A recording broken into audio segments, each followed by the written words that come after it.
Hello,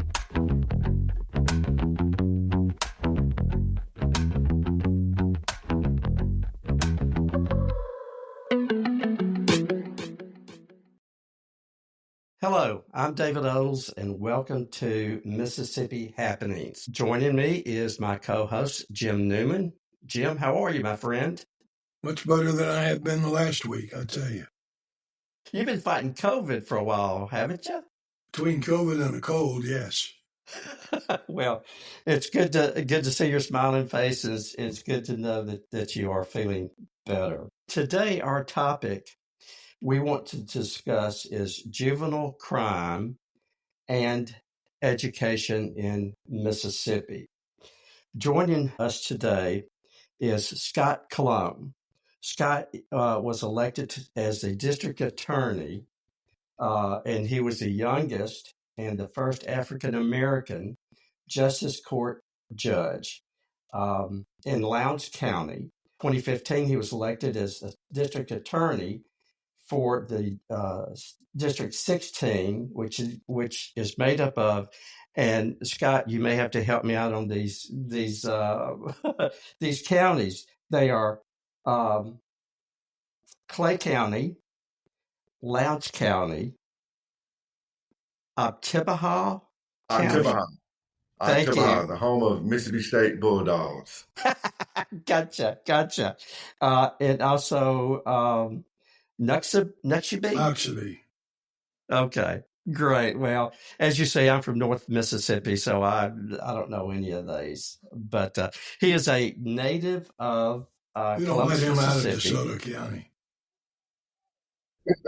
I can't even get to Lee County. Jim won't even let me come there. He is a native of Columbus, Mississippi. He is a graduate of Millsaps College. Go Majors. And then he continued his education at the University of Wisconsin Law School. He took internships with the chief prosecutor for the International Criminal Tribunal for Rwanda and Tanzania. He earned one of just 24 coveted summer internships with the U.S. Department of Justice. After law school, he was also awarded a prestigious national fellowship and also worked for the Mississippi Center of Justice. So, Scott, welcome. We're so glad to have you with us. Thank you so much for having me. I'm honored to talk about my work as district attorney and talk about how education and employment are the key to prevent crime. Absolutely. Thank you for that. You have, reading over your resume, you have such a service heart and such a commitment to public service throughout your career. Let's start with, and this is something that all of our subscribers want to talk about, is what's going on in Mississippi in our public schools. In looking at the history of public education in Mississippi, it seems that it's always been a challenge for lawmakers to come up with a plan, and Mississippi still remains one of the lowest ratings in public education. And now with the budget cuts and what the Department of Education is doing in Mississippi, it seems like public education in Mississippi is under fire. Scott, talk to us about that. Well, if you don't mind, can I give a long answer? Because Please do. I think to understand why I care about that, it's important to understand why it's personal to me. And I appreciate David saying that I've had a career service, and that's a result of my parents putting the right values in me, the community around Columbus and Starkville and West Point and Knoxville County invested in me as a young person. I know that places like the YMCA are key for young people to have safe environments. Public school, public education was so important to me in preparing me for college and then law school. And it was just good to have a community of people that cared about me. And so when I decided to practice law, I truly got into it not to make money, but to give back to a community that I felt like had given me so much. And moved back to Mississippi, and I was blessed again through just support from the community to get several positions, David, as you pointed out. I've got a lot of firsts on my resume, but the thing that I care the most about is making sure that I'm not the last. And so I've always spent time investing in young people. And so let me talk a little bit. That's a kind of a get to why education matters. And so Go on, please do. I've been district attorney 10 years now. And, one of the things I've learned since I've been district attorney is that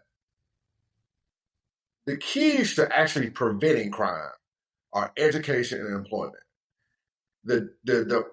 As a district attorney, I can prevent someone from committing a crime again. The police can arrest and investigate and prevent somebody else from committing a crime again. But they can't prevent it from happening in the first place unless the person's already got in trouble, right? So the best way to actually prevent crime is education and employment. And what I mean by education is so many of our young people that find themselves caught up in the criminal justice system, it's a result of maybe they don't have the right role models around them. Maybe they have negative peer pressure, something I call negative peer pressure, where you have people that are leading you in the wrong direction. You drop out of school at a young age, and our school doesn't identify the barriers to learning that you need.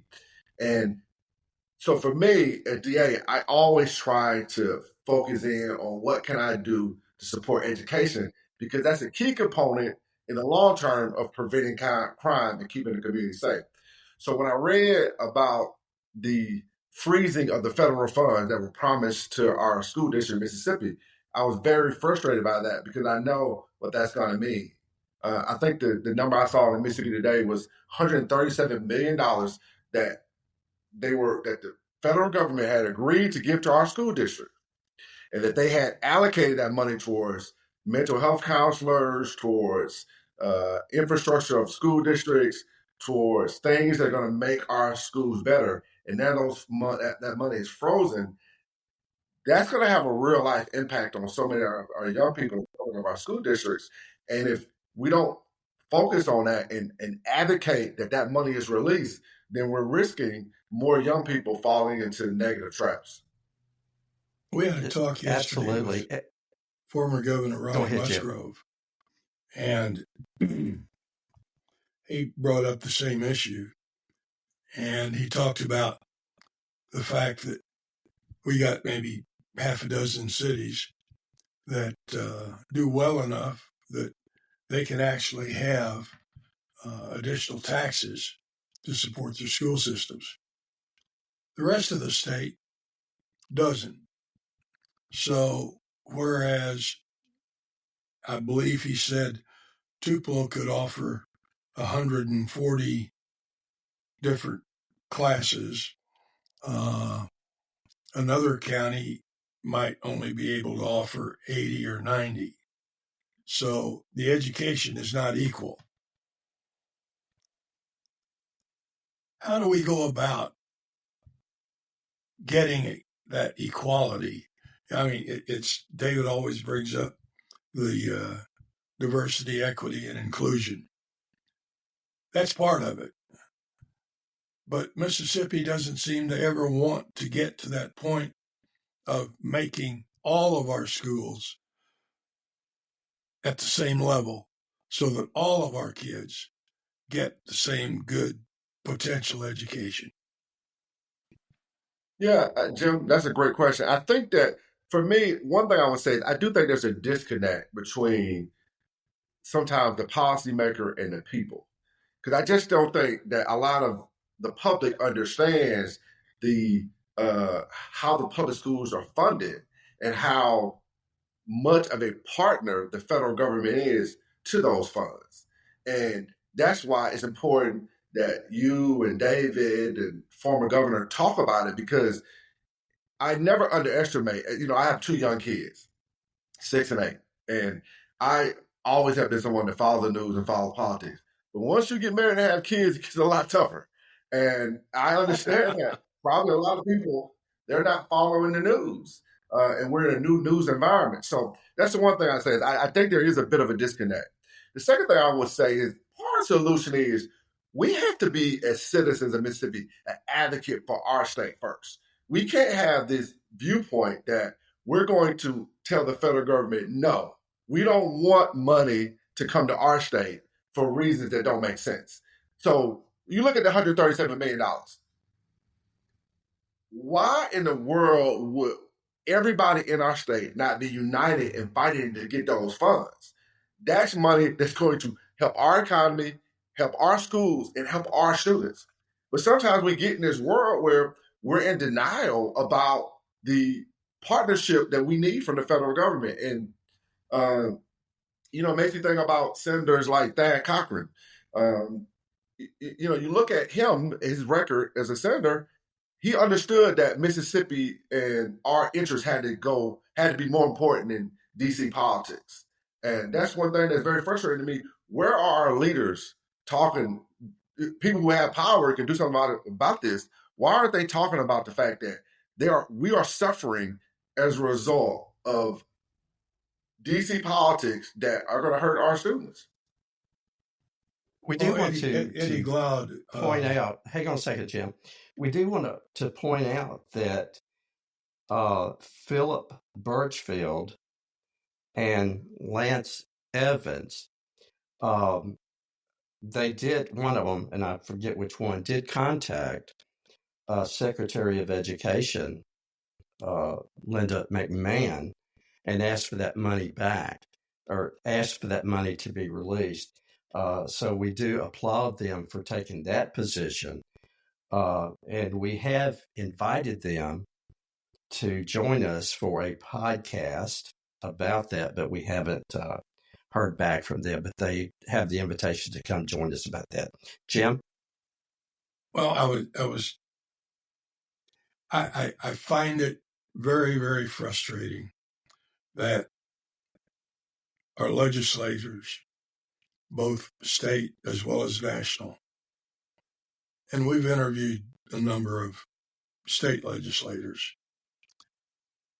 It seems to me that most of them have a let's just go along to get along type attitude. And that's fine for the 6 or so cities that have got the money and the industry, like Golden Triangle, continues to develop. But for the other 75 counties in this state that are rural, it's a tragedy.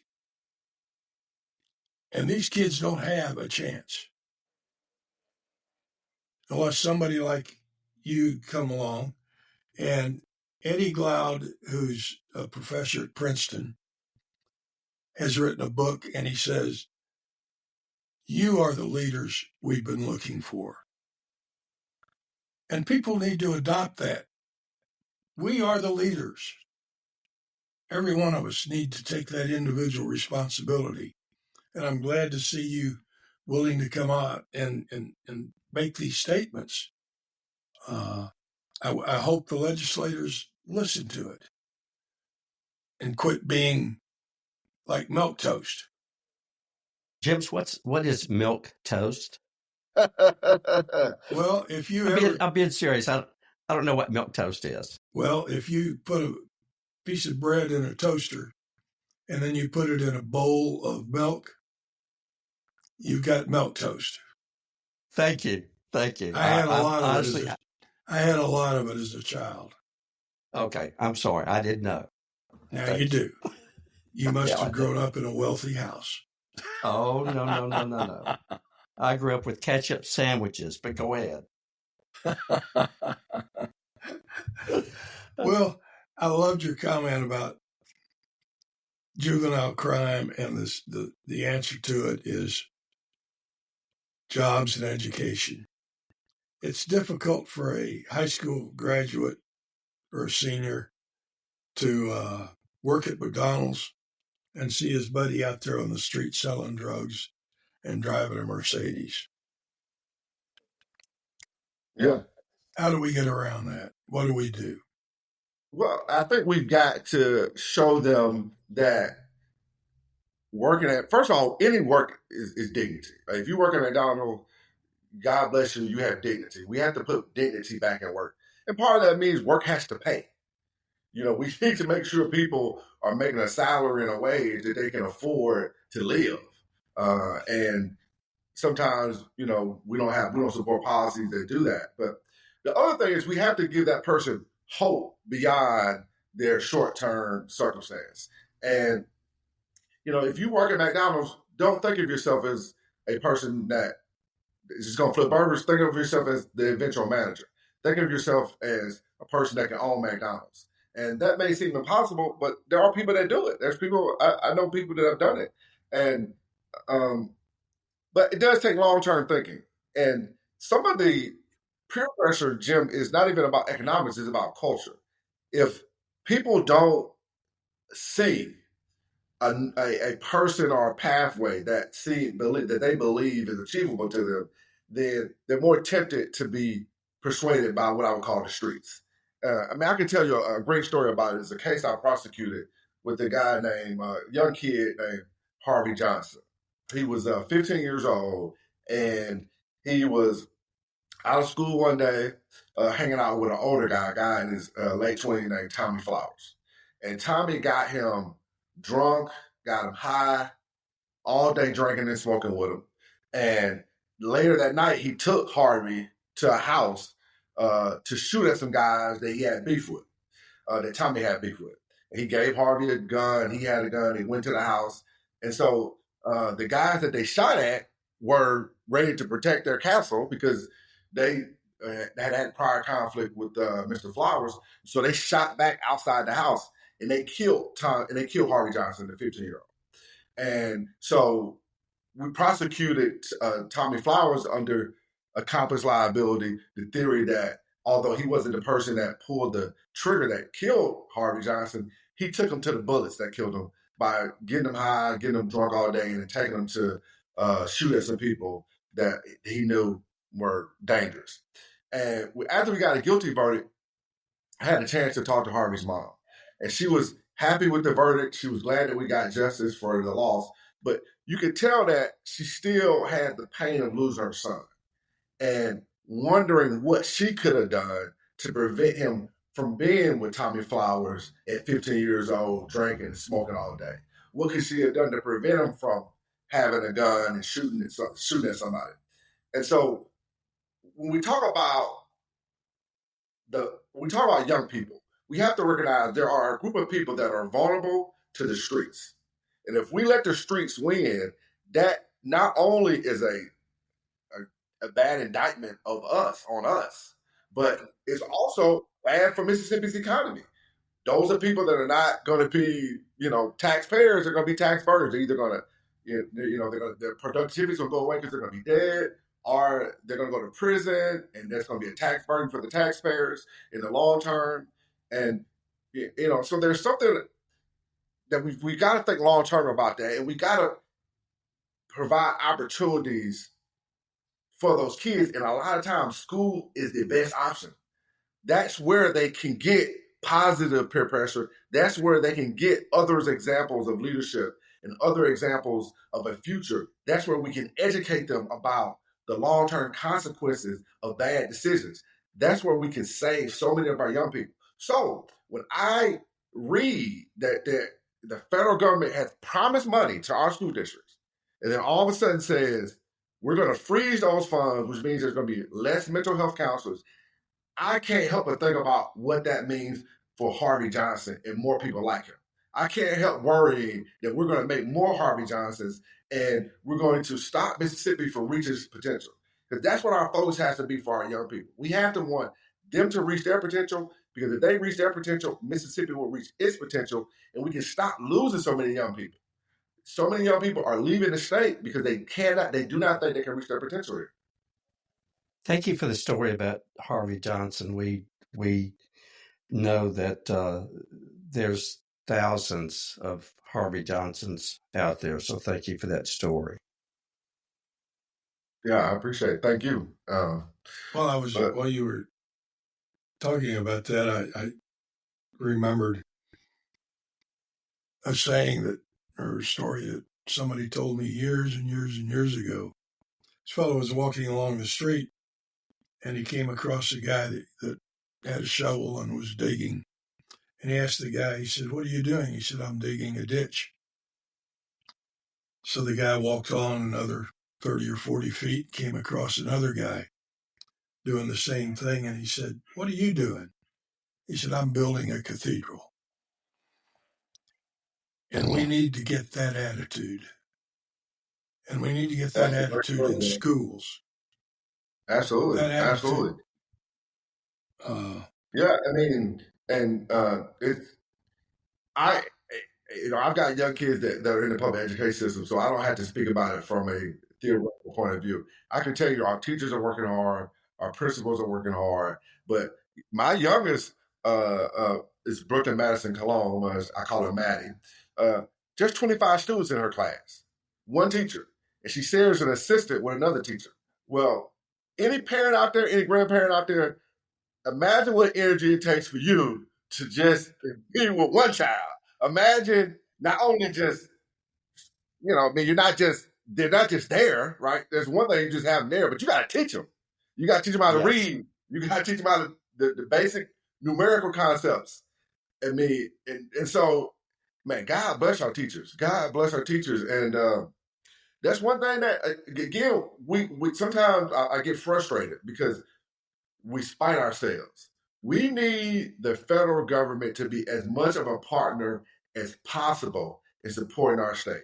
I mean, most people don't know a big percent of our budget comes from the federal government. And let's be clear, because people think federal government, they think that's something in D.C. That's money that's coming from California, New York, Boston, D.C. That's money that's coming to that government that's being given to us in Mississippi.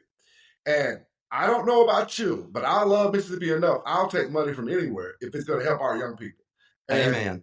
And I think that we just have to be frank with ourselves and say, we don't need to say no to money coming from other places that's going to help our young people. Because if we can get 15 students in the class versus 25, I don't know a teacher out there that would say that would make a big difference.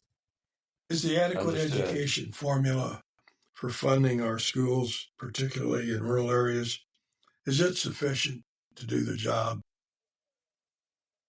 Well, I think it's important to acknowledge that there has been progress made on reading, and I'm very proud of that. And I think there was some reforms there that were important to make that happen. What I think about the formula is we need to focus in as much as possible to get money in teachers' hands, and we have to have accountability because the testing is all about accountability. That's what it is. It's about accountability. But we need to make sure that the teachers have the freedom to teach success. Sometimes the barriers to success are not whether you can read or write, but it's whether you have food in your belly, whether you feel safe at school. And so much of our focus now is on testing that we need to balance that out. And so I will focus on that as much as I will focus on formula. And we also, too often, Jim, I don't think we listen to the teachers. Teachers need to be front and center as to what are the solutions to these problems. Nobody gets to teaching to make a bunch of money. I'm sure that's not a surprise to you guys. Nobody like, man, what I want to do? I want to be rich. I want to be a teacher. That's not why you do it.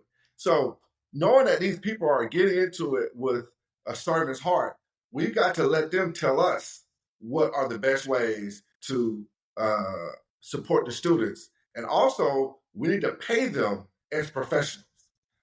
So the formula needs to pay teachers more. That's for sure.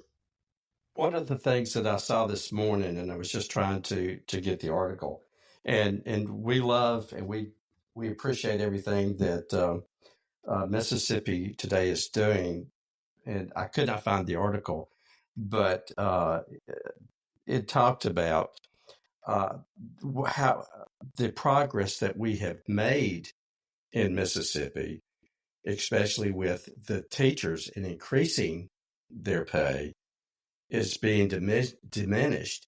And also, when you talk about PERS, which is the retirement fund for the teachers and public employees, how that is affecting us as well. One other thing, we talk about this money, the 137 million that we've lost. I'm in DeSoto County. DeSoto County has lost nothing. Nothing was taken away. Lee County lost very little. But you look at the poorer counties, the rural counties, and they were the hardest hit and the most needed. And that's where they need that money. So Yeah, and we have to advocate for those students. yes. As a Christian, it's kind of instilled in me the idea that if the school is not good enough for my child, it really shouldn't be good enough for any child. And that I can't, as a Christian, not love somebody else's child just because we don't share the same DNA. And so, but we also had to think of, because it's going to affect us. It's Yes. going to affect us. I mean, those people that are not educated, the outcomes for them are going to be a lot worse than if they are educated. I don't think that's a controversial opinion. So when we talk about schools, and this is federal money, right? This is federal money. Yes. So this is money coming from, when we say federal money, I don't think people understand. That's money that people in California, New York, but I can't say that enough. Those Yes. taxpayers have decided they care enough about Mississippi that they want to support our students. And all we need to do is to care enough about those students to fight to keep the money. And so everybody, this should be something that everybody's on the same page about. And I really feel like our federal partners need to be sounding their alarm and using their leverage to get the money released and to get more money, more federal money to our schools. Let me ask you a question, since you've been a district attorney for a number of years now. Have you ever prosecuted somebody for a violent felony that had a PhD or a bachelor's degree? Isn't that the proof of what you're talking about? Absolutely. Education. Yeah, absolutely. Typically the violence is people between the age 16 and 25. And outside of 16 and 25, and almost all of them are people that dropped out of high school by the 10th grade. The only exception to that is when is really domestic violence, is men killing women. That doesn't really have an educational component to it, or it does have an education component to it, but it's a different type of education. Yeah. But yeah, so absolutely you're right, Jim. I mean, when we invest in education, we're investing in Mississippi's success. And that's something that we have to be very clear about. And we have to fight for those students like they were our students. That's what our Christian faith teaches us. I often wondered when I turned 16, well, in Kansas, you got to drive when you were 14, but my dad wouldn't let me drive the family car by myself until I was 16. And when I was 16, he was a doctor, and he took me down to the University of Kansas Medical Center. I grew up in Kansas City. And I sat there Friday night and Saturday night, and I watched all the car accidents come in and the knife and gun clubs. And I learned a lot in those 24 hours of sitting in that emergency room. And I came to the conclusion that I didn't ever want to be there. Just not ever wanted to be there. Whatever it took, that wasn't for me. And I wonder if maybe that's not a lesson that our high school kids ought to get with a visit to some prisons as a 1 or 2 hour requirement for graduation. Let them see what it's like. Maybe some of them will decide never to come back. Yeah, I mean, I think that will work for some kids. I think you got to balance it out with also showing kids, pathways to success, because the dangers of what could happen need to be also balanced out with, like, you could be a doctor, you could be a lawyer, you could be an accountant, you could be a basketball coach, you can be an agent. I mean, there's so many things that are, and it's just we have to expose our kids to more opportunities, and that's why, in my term as district attorney, I've been really focused on also mentoring young people. We have MSMS in my district. It's in Columbus, Mississippi School for Math and Science. And for a long period of time, I taught mock trial to the juniors and seniors there, the ones that want to be lawyers, and went out of my way to mentor them, to show that, listen, this is one, you can be a lawyer, because I am a lawyer, and if I can do it, anybody can do it. And then also, I mean, it's true. And then also, just what it takes to be successful in the courtroom, and expose them to other lawyers, expose them to judges. And a lot of those students ended up becoming successful lawyers. One of them is, I'm about to go to her graduation, Ariel Hudson. She's about to graduate from Yale Law. And Wow. She's from Utica, Mississippi.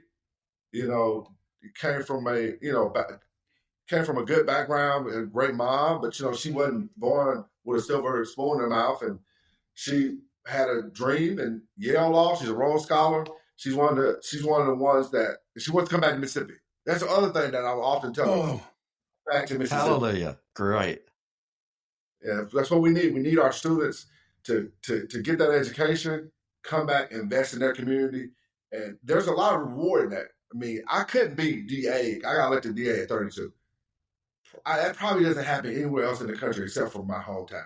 A place where people knew me, a place where my parents had respect in the community, a place where I could, build my ideas and have people willing to hear them. And I'm very proud of that. I'm very proud of to be from this area. I'm one of these people. I love Mississippi. To me, Mississippi gets a negative rap, and our people are just as good as everywhere else. Certainly, we need leadership that can be truthful about what the problems are and truthful about what the solutions are. And that's where we've always struggled, to me, is we've had people mislead the public as to what the problems are and mislead the public as to what's going to solve those problems. Why do you think it is that the number one House bill every session is never about education? And that is the key to absolutely everything succeeding in Mississippi. Yeah, Jim, I think our politics has become too nationalized. I think that's one of the core problems, is that you have people who I know, that I'm friends with, that I know are Republicans, and they know that the policies that will actually help Mississippi and the ones that won't. But because they're so concerned about national politics and how that's going to play out nationally, and national politics is such a factor in local politics now, that misaligns voting and policy perspectives. So one of the things that I feel like we as citizens have to talk about is we've got to make our politics local again. We can't fall into the trap of thinking that these DC issues are actually going to make our lives better in Mississippi, because most of the time they don't. We got to have local officials, state officials that are focused on Mississippi not focus on a problem in Texas, not focus on a problem in New York. I mean, for example, the migrant crisis and how that affected states across the country over the last few years. Well, that wasn't a big issue in Mississippi. I mean, we can just be honest. We don't have a significant migrant population in Mississippi.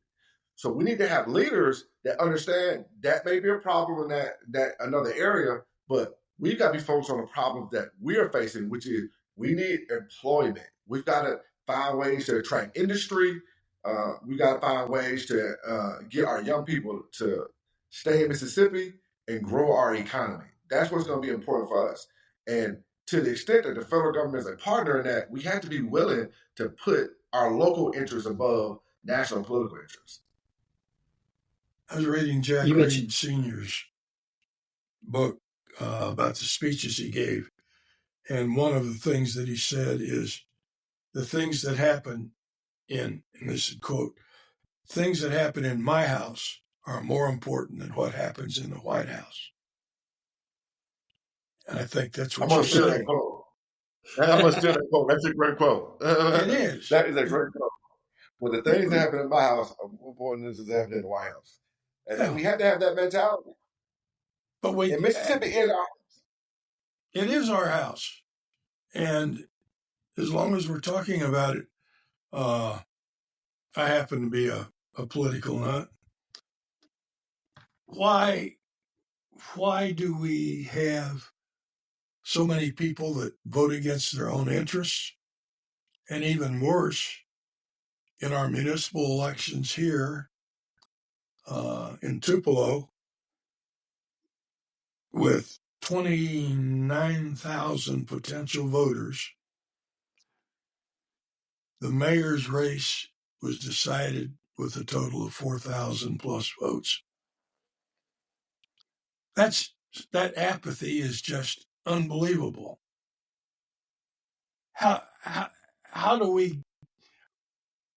Is there something our schools aren't doing? Is it we don't have good candidates? What do you think? Yeah, I think so. I think a lot about that.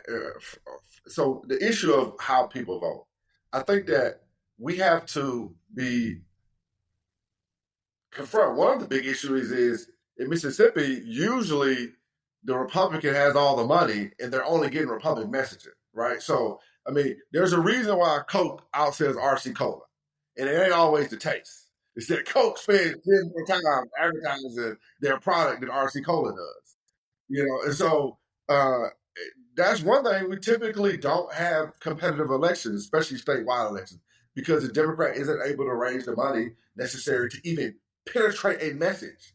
And when the candidate can't penetrate the message, then the reality is it defaults back into national politics. So they think about what some national Democrat views on the issue because they don't know what this particular candidate said. When we do have funded candidates, they do relatively well. You look at Brandon Percy's race.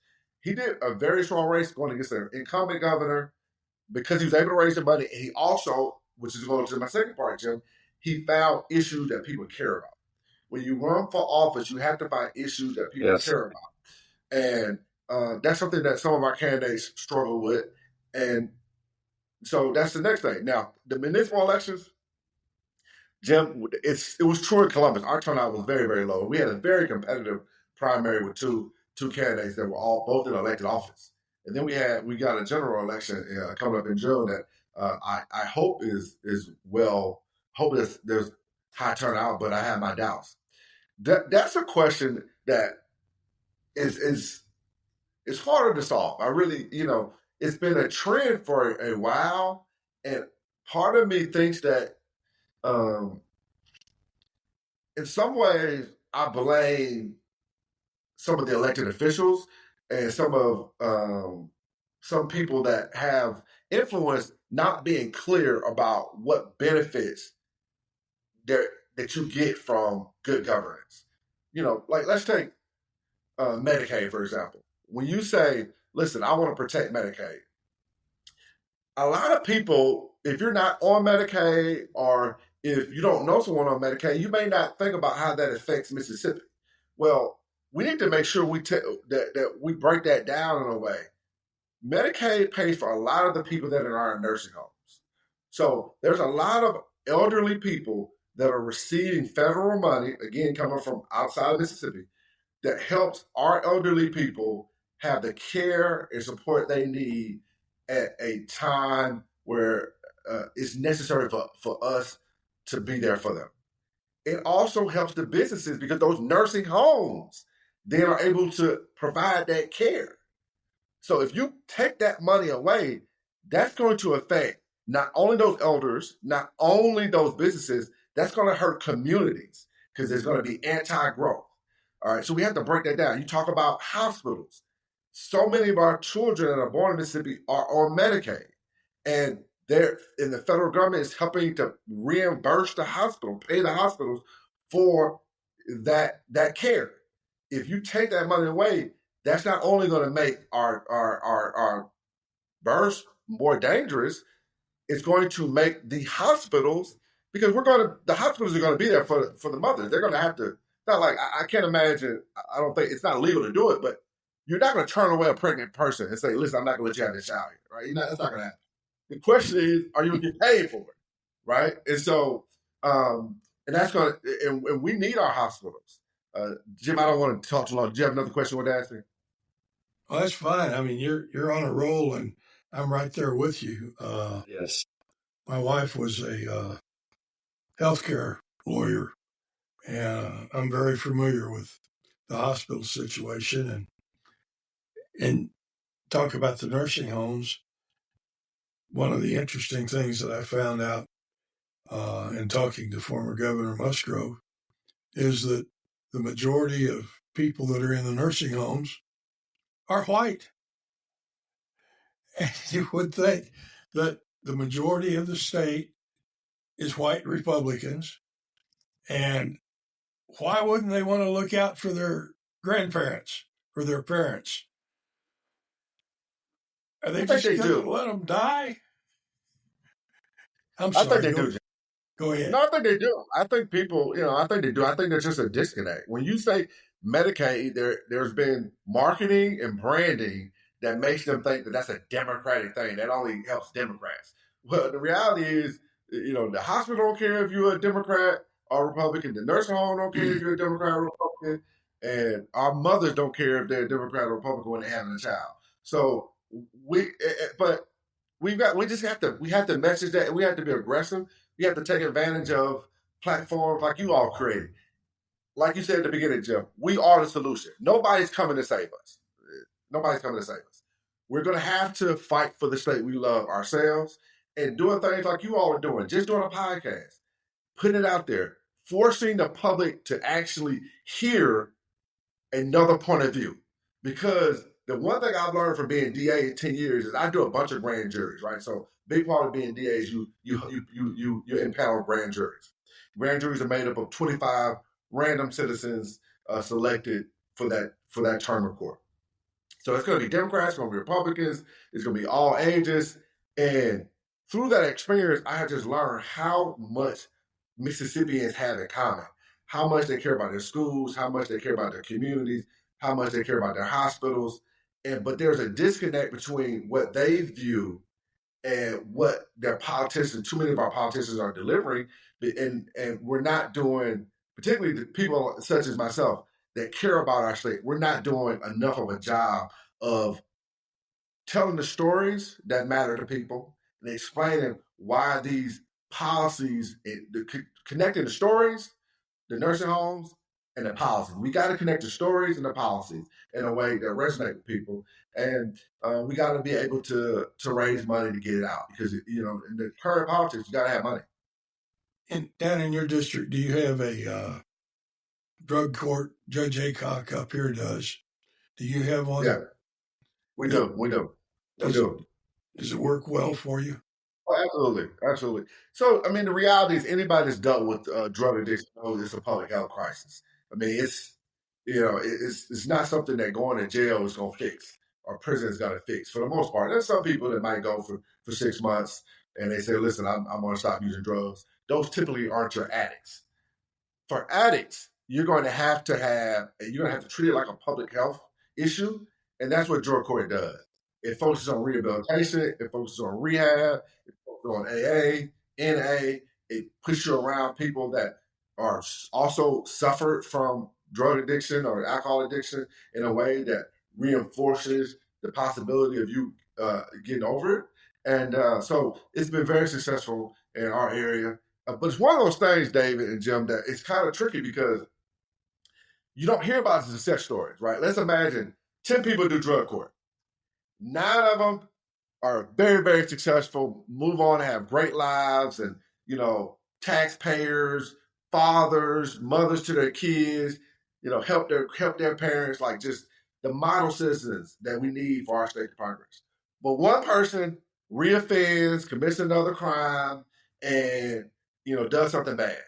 From a criminal justice system, that one person is probably going to make the news.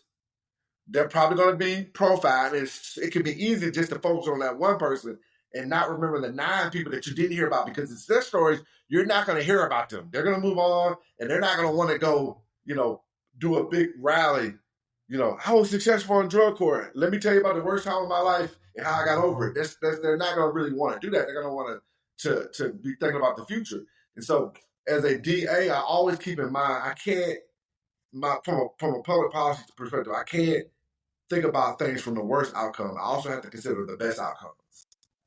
Yeah, we've got a city attorney up here, Keith Babbs, that does a wonderful job, particularly with the youth that get in trouble, trying to find a way to get them out of trouble and back on the road to success.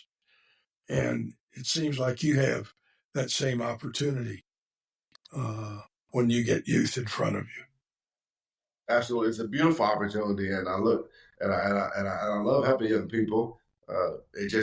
We're getting too many of them too late.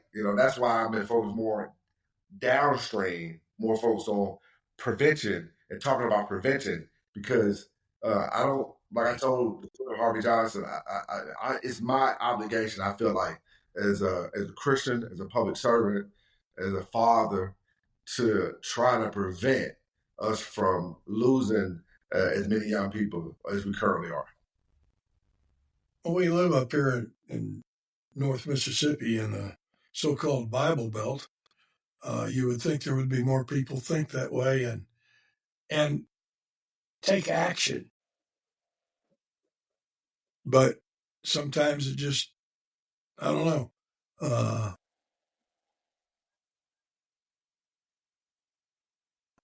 Sunday sometimes just comes and goes. I want to back up just a little bit. And no, you can't. Earlier you talked about immigrations and immigrants in DeSoto County, and I'm not going to use his name, but he's a district attorney in DeSoto County. Yeah, you know who I'm talking about, and also one of our representatives.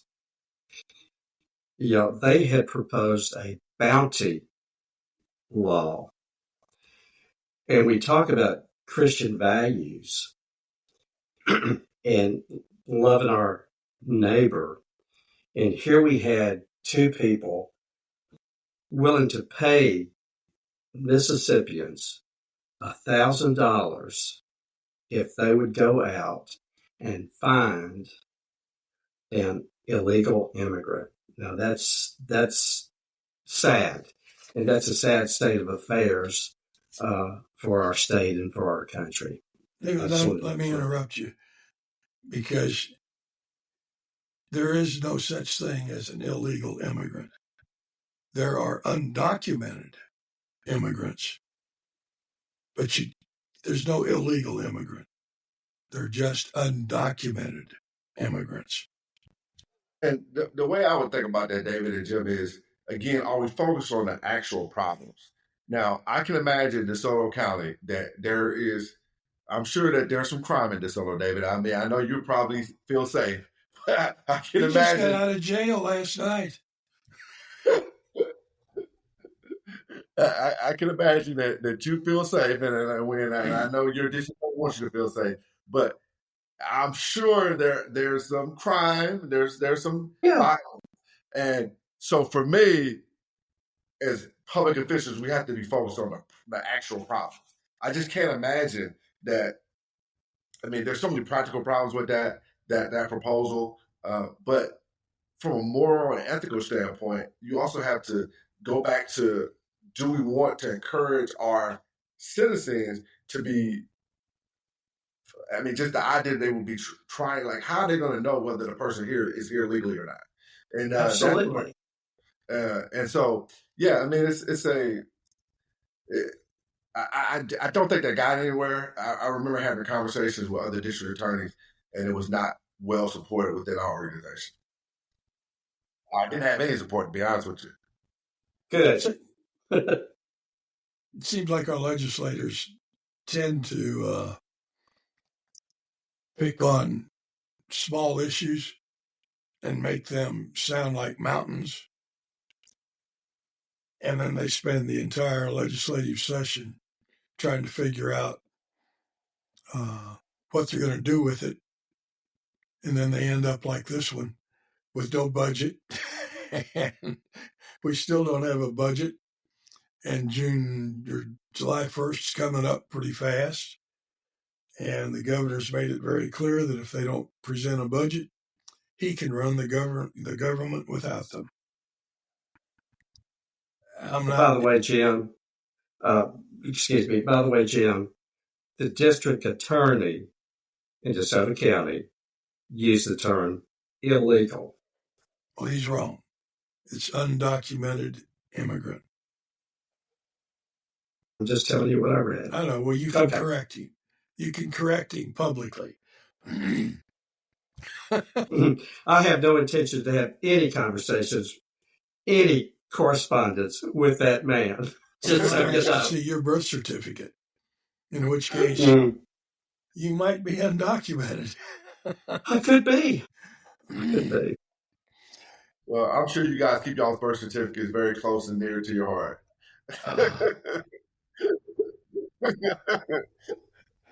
Hell, I don't even know where mine is. Sorry. Well, my mom has mine, to be honest with you. She's got somewhere, I assume. Well, you're in good shape. Scott, what's of the things we've talked about today and all the things that we've left out, what are maybe the top 2 or 3 items that you would like to see the next legislature focus on? Well, employment is one we haven't talked about as much about. You know, you pointed out, Jim, that our area has done well with industries, and that's very true. I mean, we now have a aluminum plant that's is being built in Lowndes County next to our steel plant, and that's transformative because I know young people that work at those plants that are able to have a salary where they feel dignity in their employment, and they can take care of their family. They can, maybe afford a vacation every now and then. Things that I feel like Mississippians deserve. And so I think we've got to figure out ways to spread that throughout the state, and we've got to think about employment opportunities that are realistic for where the future's going with manufacturing. I don't think textile plants are coming back to Mississippi. It's just the competition for that labor is too much of a race to the bottom, and it's also going to be probably soon enough replaced by machines. So how can we be?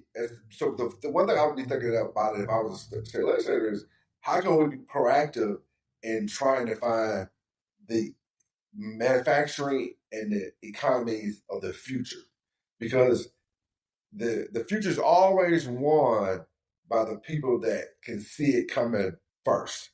And Mississippi needs to have leaders that are not, at the bottom of that, but are at the top of it. And, there's some opportunities with software, with AI, with, modern manufacturing where we can be ahead of the scale that can make a big difference for our young people. And that's going to be better for, it's going to keep young people here. It's going to reduce crime. It's going to build communities. It's going to build cities. It's going to build our state. And so, and we need to make sure it's spread out. We can't have it all in one area. We've got to spread it out. Do we have the employment in our rural counties to do something like that? I think that we do, especially if we open up opportunities. One of the things that I feel very strongly about is people that have been convicted of crimes and have served their time. We've got to, figure out ways to open up opportunity for them for employment, right? I mean, I feel like that's a untapped labor market in Mississippi that we've got to encourage, and we got to support, and we got to think about as potential employees. When you think about people think about workforce training, well, we got to make sure that we're including a population of people that find it difficult to find employment.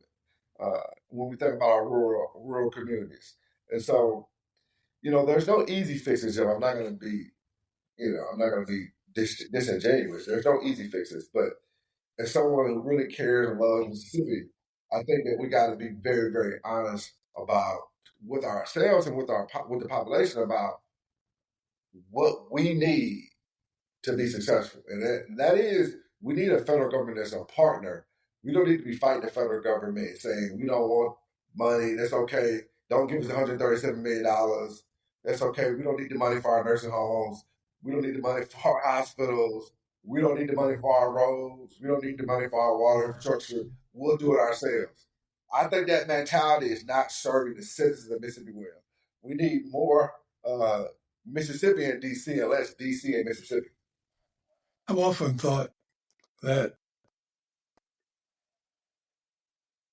companies look to see if there's sufficient employment or employees. And I've often wondered why the state has not created several 4-county areas and called them enterprise zones. Because if a company like Nucor Steel were to locate in Oktibbeha County, they would draw employees from the 3 or 4 counties around Oktibbeha County, and that Absolutely. would be such a boost. And then they could spread the wealth between the school systems and start building the rural areas. And I've often wondered if something like that should not be looked at. Well, that's basically what we've done in our area. I mean, we have a guy named Joe Max Higgins that basically does economic development for 3 of my 4 counties, Oktibbeha, Lowndes, and Clay. Mm-hmm.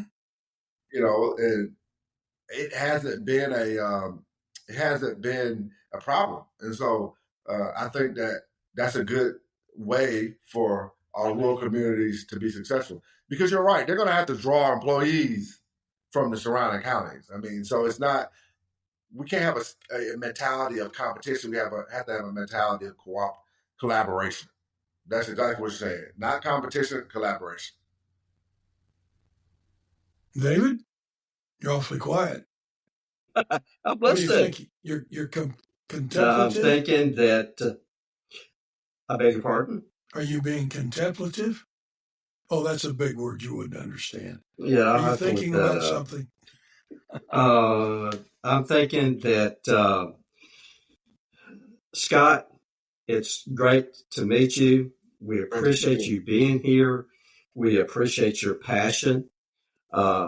We love your enthusiasm, and so happy that you follow your servant's heart. And we do appreciate you being here with us today. But this apple didn't fall far from the tree.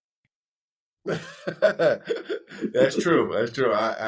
He's referring to my parents, Wilbur Colom and Dorothy Colom. They're definitely the role models in my life, and I'm blessed to have had great parents. So, listen, David and Jim, thank y'all so much for having me. I hope I didn't bore you to death. No. No. Great conversation. This is who we are as conversation Mississippians. Amongst more people. Absolutely. Well, I'm happy to be a part of it, and hopefully we can do it again sometime. I hope so. Open invitation. Absolutely. Jim, any final words from you? It's a sunny day here, and when I've been looking out the window, I know it's got to be spring because I've seen my first hummingbird. Great. We haven't seen ours here yet, but hopefully we will. We do want to continue to thank our supporters and our subscribers. Any questions, comments that you have, please reach out to us at Mississippi Happenings 1 at Gmail, which is mshappenings, the number 1 at gmail.com. Please let us know. Please subscribe. Please tell your friends. And we do, as usual, share this, may we never become indifferent to the suffering of others. Thanks, guys. A lot of fun. I've got one last thing, David. Let's hear it. We are a nonpartisan pair. And to be very honest with you, it's been very hard to find any Republicans that want to come on board and have a conversation. I don't know what the issues are, but unless we can start talking to each other, nothing is going to improve. So to any Republican out there that wants to come on board and have a good conversation, not a hatchet job, but a good conversation about issues, we welcome your invitation. We extend an invitation, rather. Please get in touch with us. We would be more than happy to give you airtime to air your opinions, and let's have a discussion. Thank you. Thanks, guys. Thank you. Have a good day. Bye.